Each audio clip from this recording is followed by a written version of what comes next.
and welcome to This Thing Called Life, a podcast dedicated to sharing stories of giving, kindness, compassion, and humanity. Your host, Andy Johnson, will guide you through powerful stories of organ, tissue, and eye donation from individuals, families, and healthcare teams whose experiences will inspire you. Every act of giving, no matter how small, has the potential to change a life. We're so glad you're here. Now, let's dive into the show. Hi everyone, welcome to This Thing Called Life. I'm your host, Andy Johnson. I am really excited about my guest today, Means Cameron. Welcome to the show. Hello. Hello, thank you so much for joining us. So let's just dive right in it. You are a successful entrepreneur from the Cincinnati area.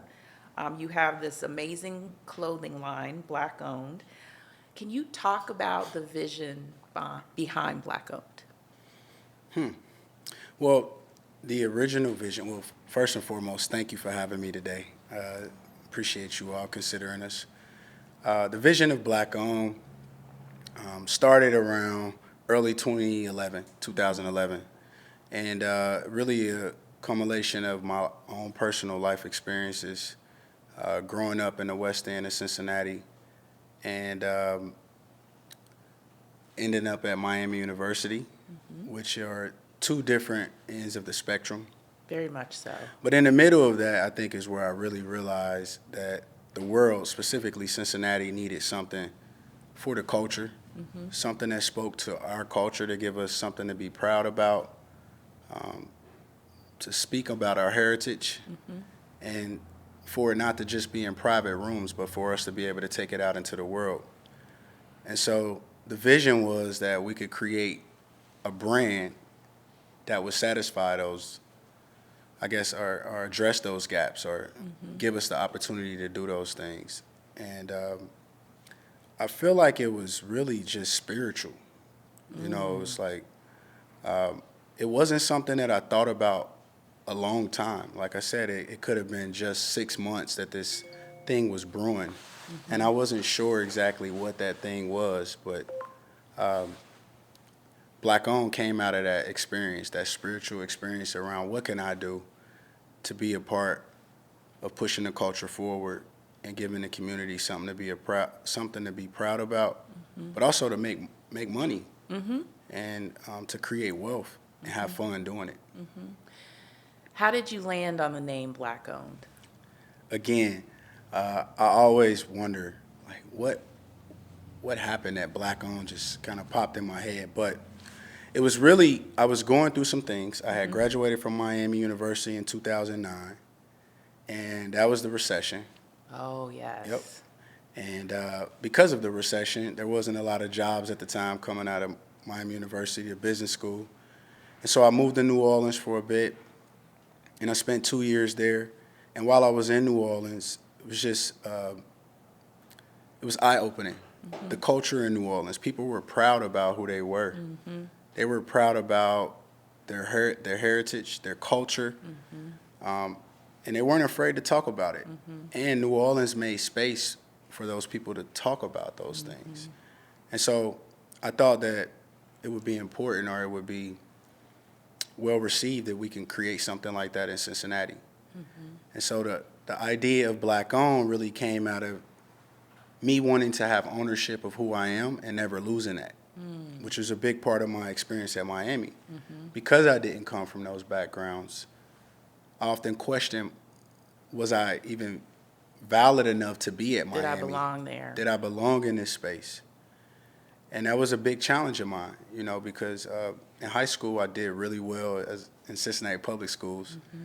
And then I got to Miami, and it was just like I couldn't get it at all. And so those kind of things, those kind of challenges in my own journey really led to me wanting to be very bold about my life experience. And I realized that other people will have those challenges. And because of those challenges, we question ourselves around, do I want to figure out how to lean into who I am, to go deeper, to find something deeper or spiritual about myself? Or is it easier to start shadowing what I see white Americans doing? And because is that the easier pathway to success? And it's easy to start to think those things because if you're in that bubble and you're seeing concentrated success, you start to believe that if I want to have success as a black man in America, I have to be able to do this.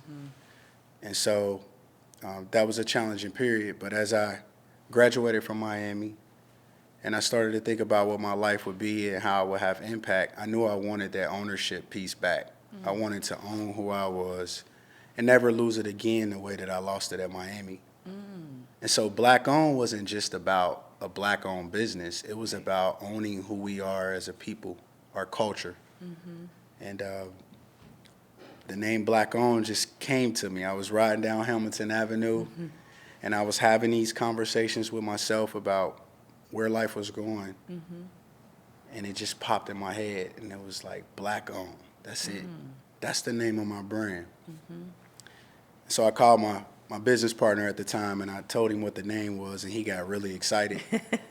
And that let me know that I was on to something. You landed it. And then I told a couple other people, and they was like, I should have thought of that. And I was like, well, yeah. Yep. That's when you know you got something good, when other people are like, damn, why didn't I think of that? Right. You ever did that? I do Yes, that all the time. all the time. Why didn't I think of that show? That was easy. I could be a millionaire, right? So you made, I mean, just to be that young and really make, really like it was a pivotal moment in your life where you said, I'm not going to conform, you know, because I'm sure that would have been really easy for you to just transition into corporate America or doing something that really wasn't, at the core of what you wanted to do, which I think takes a lot of courage. What do you see your legacy being? Oh, man. My legacy is my fearlessness around being black and understanding what our gifts are and what we contribute. I think my legacy is also that I've shown people in my community and my city that they have options. And so often we don't think we have options. We think, hey, I'm going to get a good job. I'm going to take care of my family best as I can. But we never really see ourselves as being creators or owning meaningful things. And so my legacy is that we can. And I haven't just told people that we can, I've shown people that we can. And so I think that's what my legacy will be, is that I came into a space that was missing that feeling, that culture, and I was able to start fostering that energy and creating that type of dialogue around who we are and why we matter. And people got excited about it so much that they wore it on their chests. And they took it to work, and they challenged hard conversations. And so with this brand, we've created so many different conversations, whether good or bad. Uncomfortable, I that's should say. good. Yeah, very uncomfortable conversations, especially in our earlier days. Yeah. So I think that'll be the legacy, is that, I remember the time when Black-owned came about and the feeling started to change. And we started to see black creatives, black energy, unapologetically black energy in spaces that we hadn't seen before. And that's the legacy. And you've had some amazing partnerships, and I think you're very intentional about who you partner with, but, we've seen Joe Burrow rocking Black-owned, but just the connections that you've built within this city and the relationships. So fast forward, we have a meeting, Network for Hope has a meeting with Means, because we just in researching you and getting to understand your business and your vision, we thought, this guy is special. How do we, I'm serious. Like yes. I appreciate that. Absolutely, it's true. We have something very serious that we want to elevate the conversation about, especially in the Black community, because that's who it impacts the most, and that's the conversation around organ donation. So, again, knowing that you're very intentional about who you partner with, what inspired you to partner with Network for Hope? Well, a couple things. You just asked about legacy. Part of that is I want people to remember me as someone that wanted to do good by our community. Like, he just wanted to do us good and give us options. And so that's a major piece to everything I do. And the other side of this is that you're right. I realize, this is a very serious topic, and there are some challenges within this topic that our community have had, and very valid, reasons to why we have been apprehensive about organ donation. Absolutely. But in my personal life, I've had people in my life that needed organs. And even before, up until meeting you all, it was always just something that we went on with in our lives. We didn't really stop and think about how important it is. Like, imagine life without these people. Right? And so I've had people in my life, family members, very close friends, who have received organ transplants. Yeah, And frat brother, right? Yeah. Yes. Yep. A fraternity brother of mine, actually, the fraternity brother that sponsored me to join the organization. And what And frat so, is it? You got to shout it out. The only frat. It's only one. Alpha Phi Alpha. All right. Yeah. And so, no, I'm joking. I got friends that are Kappas across the and other Divine things. Nine, yeah. But we give them a hard time. Yes. But yeah, so my fraternity brother, he was the first person that I knew that received the organ. And I was a part of his experience driving him to and from dialysis. And that was a crazy experience. He was very young and healthy, and he looked healthy, but he was going through some challenging times. And during that period, we got closer, and I learned a lot about his situation. And fortunate enough, another fraternity brother donated a kidney to him. Wow. And so I've seen how it has impacted both of their lives, and Right. that I've seen it again. My actual trainer, he was on the waiting list for years, and he received a kidney. Oh, wow. Shout out to Coach Gary. He wouldn't mind me mentioning that. He's like a uncle father type figure. Well, And, that's awesome, because we need to talk about it. Yeah. Right? So often, I think, especially within the Black family, and we don't talk about those things that we may be struggling with. So I appreciate you shouting out Coach Gary. Coach G. But yeah, I mean, it's just things that are a part of my life. If I believe I can have impact in those spaces, I'll try to get involved to as much as I can. And I think this is one of those things that when people see me being willing to have this conversation, that they'll be a little more likely to consider it. Right. And that's my goal, to not force anyone to do anything, but Right. more importantly, just to be willing to receive the information and do something good with it. Right. I think another thing that we struggle with when we're doing education and talking about the topic of organ donation, specifically in the Black community, is just that mistrust that leads to misinformation. What do you think the biggest myth is about organ donation?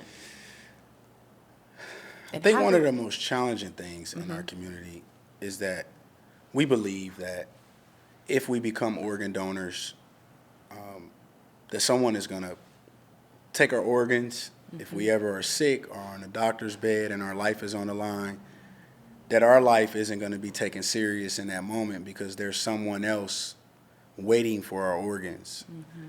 And that's a scary feeling. And so with that, I think a lot of us just say, you know what, I'm not going to even deal with it. And all it takes is for one person in the family to be like, don't do that.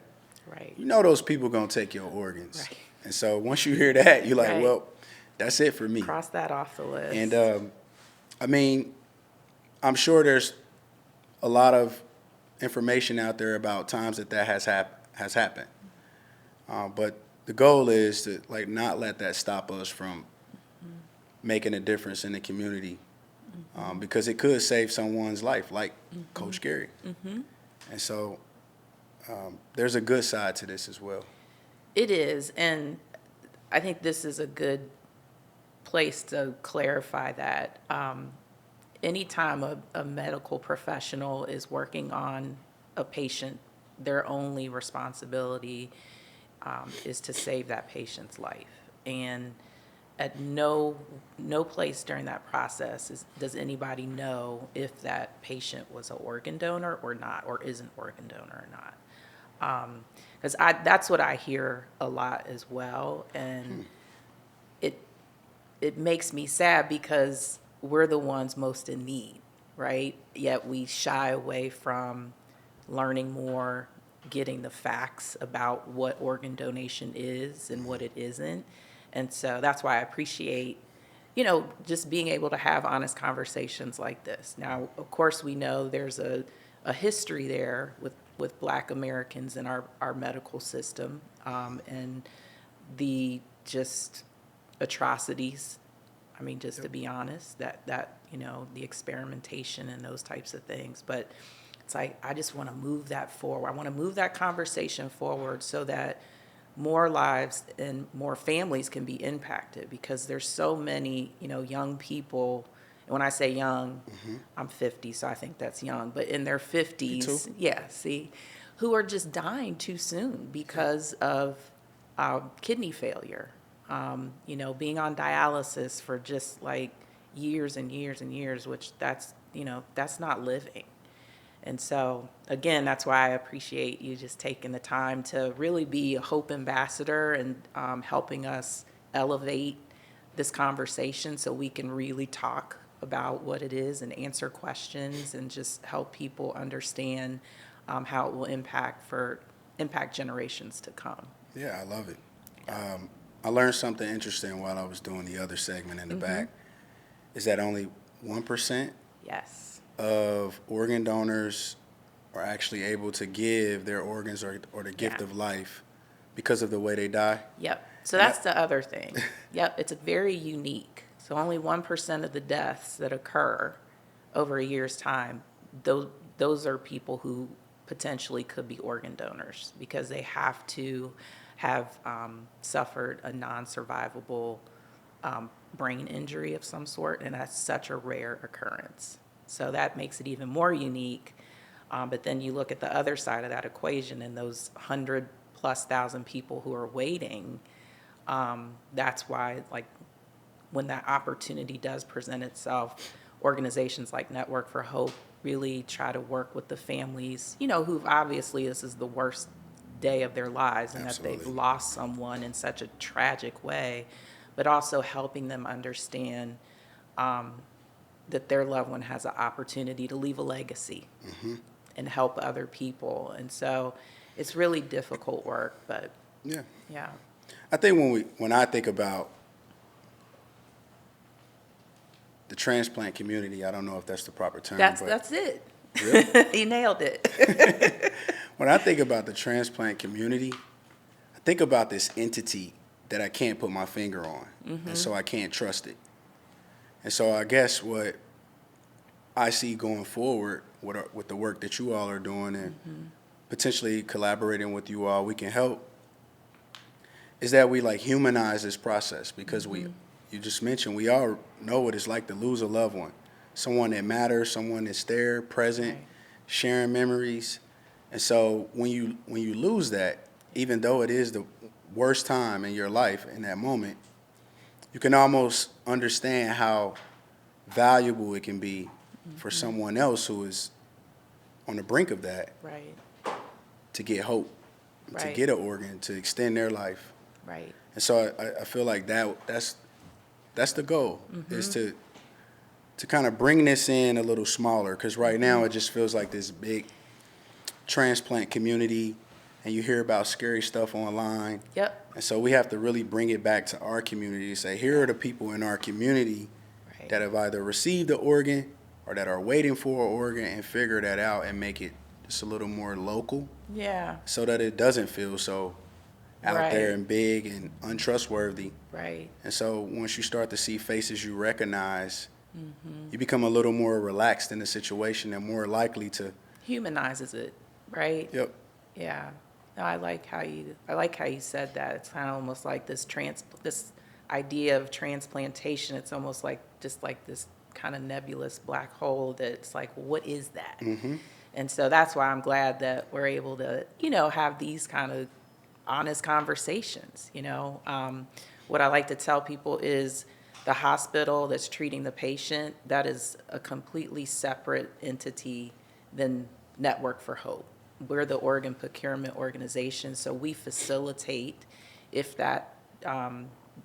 if death is declared and that patient passes away, that's when Network for Hope would then work with the family around the opportunity for their loved one to be a donor. But two separate organizations, as they should be, right?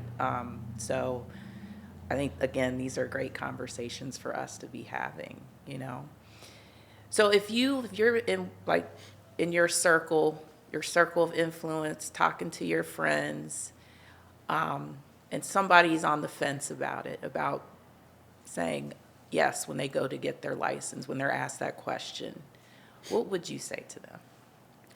Well, first thing, I would acknowledge everything that give them the opportunity to speak on the challenges that they're having and like why, and acknowledge that they're valid in their approach to this.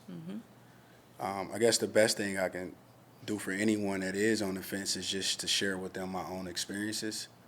I'm more of the type that I don't think I would ever tell someone you should do this, Right. or go and do this. I think my vibe is more like, here's what I've learned in my process, and I hope that by sharing this with you, you'll consider organ donation. And but I can honestly say at this moment today in 2025, just saying organ donation still, even for me, is something that I'm working towards, because growing up I've always heard that it's something to stay away from, and I didn't know why.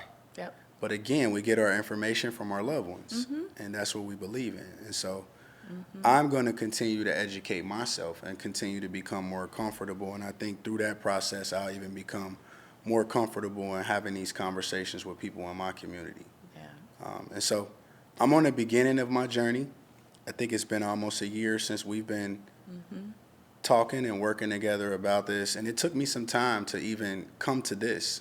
I was very apprehensive myself because my community trusts me, right? And I need their trust to continue pushing forward with my brands and anything else that I would create. And so lending that trust to another organization means I have to trust that you all are going to be responsible at all times so that it doesn't backfire on us. So even now, I think it's just about continuing to educate myself and having the right conversations and healthy conversations and being patient in my approach with everyone.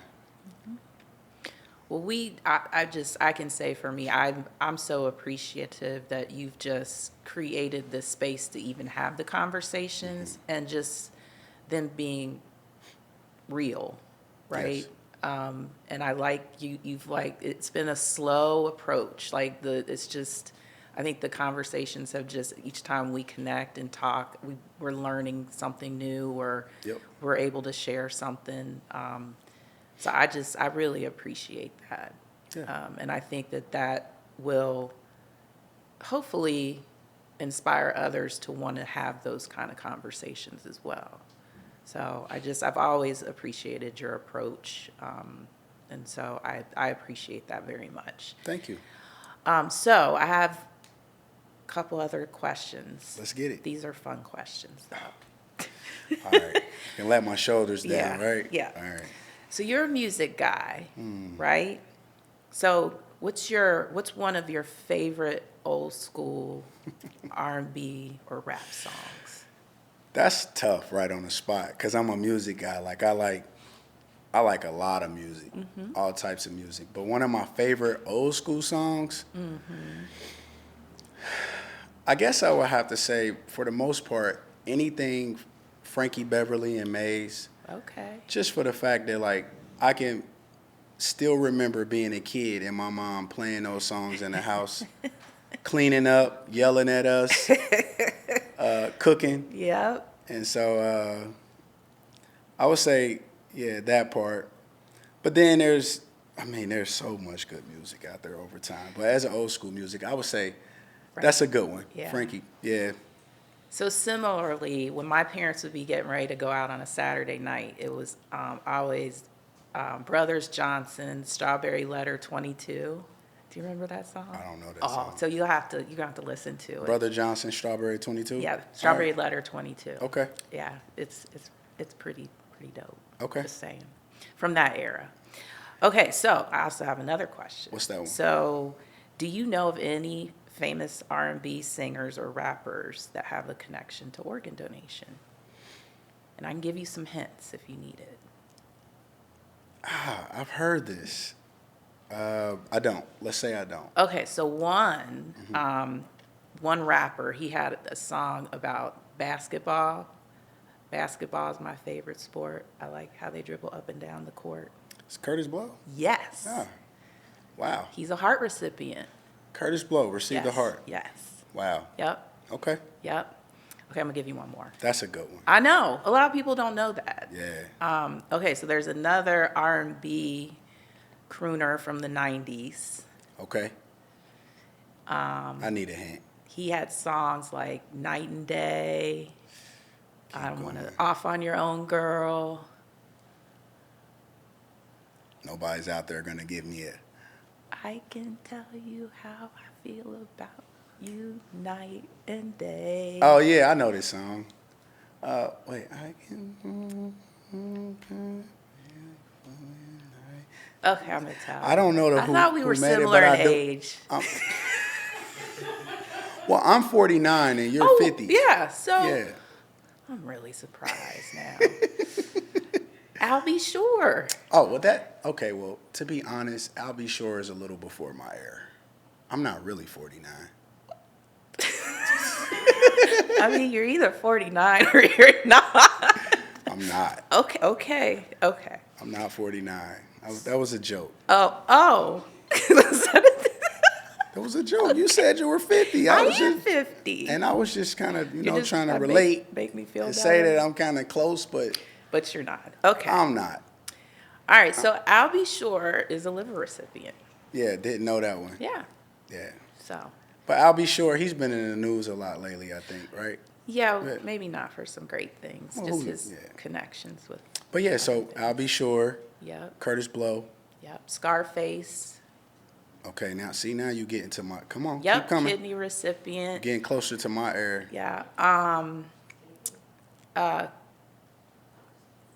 Stevie Wonder, kidney recipient. Wow. Tribe Called Quest, not Q-Tip. Questlove. No, that's the Roots. I mean the Roots. Yeah. Sorry about that. Fife. Fife. Was a kidney recipient. Okay. Tina Turner, kidney recipient. God rest her soul. So yeah. I don't think people know this. I know. Right? I know. And I don't know if those people talk about. Do they talk about it? Actually, I'll be sure is very outspoken because Okay. he was very. I mean, he was about to die, and had it not been for that gift, he wouldn't be here. So he's actually a spokesperson for organ donation. It's beautiful. And with the American Liver Foundation, just to speak about his experience. Alonzo Mourning, he's a Yep. kidney recipient. So there's a lot of connections, but I think we need to be talking more about that so that people can say, oh, wow, I didn't realize. And, that's the prompt for them to want to learn more. So Yeah. You got to see it to believe it. you do. You got to put a face to it. Yes. And so, thank you for sharing that information. Now I can share that information when I'm having There you conversation, go. right? Yes. See? Yeah. That's I how remember it a few works. of 'em. Yeah. I'm still surprised that I'll be sure, but that's okay. We're gonna let that go. He was popular in like the late 80s, 90s? 90s. Okay. 90s. Yeah. So, Well, I was born in 87. okay. And so I might have missed it. Yeah, you're definitely not 49. Okay.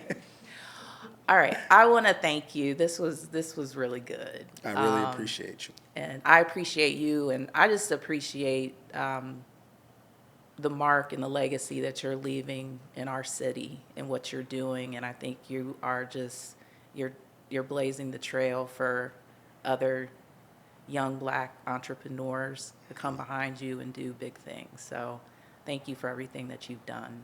Thank you very much for acknowledging me. Absolutely. And continuing to, heighten the platform. So thank you very much. Appreciate it. And I'm looking forward to continuing these conversations and, hopefully have an impact. Absolutely. Yes. So I want to thank my guest again, Means Cameron, for joining me today as we talk about donation and the impact on the community and just the importance of continuing the conversations, the uncomfortable conversations, but the ones that we do need to be having. So I want to thank everyone for tuning in, and we'll see you soon. Take care. Thank you for tuning in to This Thing Called Life. Remember, every act of giving, no matter how small, has the potential to change a life. Be sure to subscribe on iTunes or wherever you listen to your favorite podcasts so you never miss a new episode. We'd truly appreciate it if you could share, like, or leave us a review to help us grow.